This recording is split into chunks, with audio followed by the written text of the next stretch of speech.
আপনি শুনলে অবাক হবেন। বাংলাদেশ দ্বিতীয়বারের মতো মহাকাশে স্যাটেলাইট পাঠাতে যাচ্ছে। তবে এবার এর নাম বঙ্গবন্ধু স্যাটেলাইট 2 নয়, নাম রাখা হয়েছে আবু সাইদ স্যাটেলাইট। হ্যাঁ, ঠিকই শুনেছেন। এই যুগান্তকারী সিদ্ধান্ত এসেছে এক নতুন সময়ের সূচনায়, যেখানে আমরা শুধু উন্নয়নের কথা বলি না, সেটা বাস্তবেও করে দেখাই। এটি শুধুমাত্র একটি প্রযুক্তিগত প্রকল্প নয়, বরং ডিজিটাল স্বাধীনতার নতুন প্রতীক। এই ভিডিওতে আমরা জানব আবু সাইদ স্যাটেলাইট কি, কেন এটি গুরুত্বপূর্ণ, এর প্রযুক্তি, ব্যবহার এবং আমাদের ভবিষ্যতের ওপরের প্রভাব।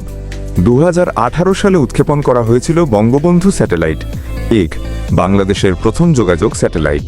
এটি দেশের টিভি সম্প্রচার, দুর্যোগ পূর্বাভাস ও যোগাযোগ ব্যবস্থায় এনেছে বিপ্লব। তবে বঙ্গবন্ধু স্যাটেলাইট 1 মূলত বাণিজ্যিক এবং সম্প্রচারের জন্য ব্যবহৃত হয়েছে। সেই অভিজ্ঞতা থেকেই তৈরি হয়েছে নতুন দিগন্তে পৌঁছার পথ। 2025 সালের মধ্যে উৎক্ষেপণের পরিকল্পনা করা হয়েছে দ্বিতীয় স্যাটেলাইটের, যার নাম পাল্টে রাখা হয়েছে আবু সাইদ স্যাটেলাইট। এটি একটি বিস্ময়ের বিষয়। তবে এবার শুধু সম্প্রচারের জন্য নয়, এর উদ্দেশ্য আরও বিস্তৃত। এই স্যাটেলাইটের 2টি মূল লক্ষ্য। প্রথম, আর্থ অবজারভেশন, পৃথিবী পর্যবেক্ষণ, কৃষি, মৎস্য, বনরক্ষা, ভূমি ব্যবহার ও জলবায়ু পরিবর্তনের ডেটা সংগ্রহ। দ্বিতীয়, সার্ভেলেন্স ও নিরাপত্তা, সীমান্ত নজরদারি, দুর্যোগ পূর্বাভাস, পরিবেশ পর্যবেক্ষণ, ভূমিকম্প ও ভূমিধসের আগাম সংকেত। এই স্যাটেলাইটে ব্যবহৃত হবে সিনথেটিক অ্যাপারচার রেডার SAR প্রযুক্তি। এটি এমন এক প্রযুক্তি যা মেঘ, বৃষ্টি বা রাত কোনো কিছুই বাধা নয়। এমনকি গভীর রাতে ঘন কুয়াশার মধ্যেও এটি স্পষ্ট ছবি তুলতে সক্ষম। উৎক্ষেপণ করা হবে ইউরোপ বা আমেরিকার যে কোনো উৎক্ষেপণ কেন্দ্র থেকে।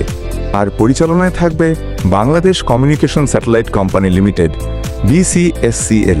এই স্যাটেলাইটের মাধ্যমে কি করা যাবে? প্রথম, সরাসরি ডেটা অ্যাক্সেস।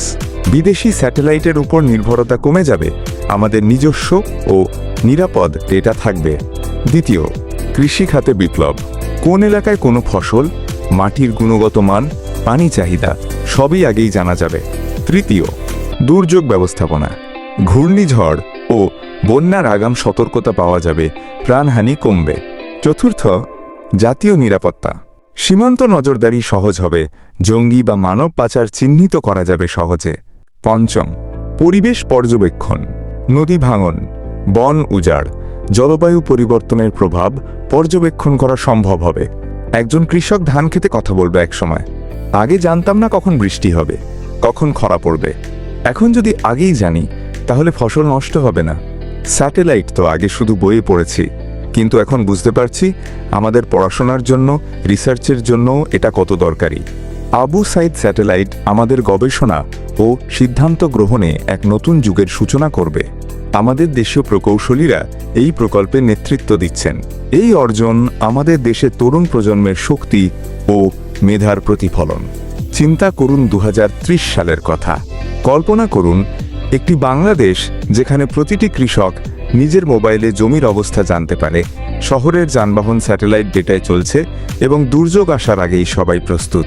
এই ভবিষ্যৎ আর কল্পনা নয়, এটি বাস্তবের খুব কাছেই। তবে সবকিছুর মাঝেও আছে কিছু চ্যালেঞ্জ।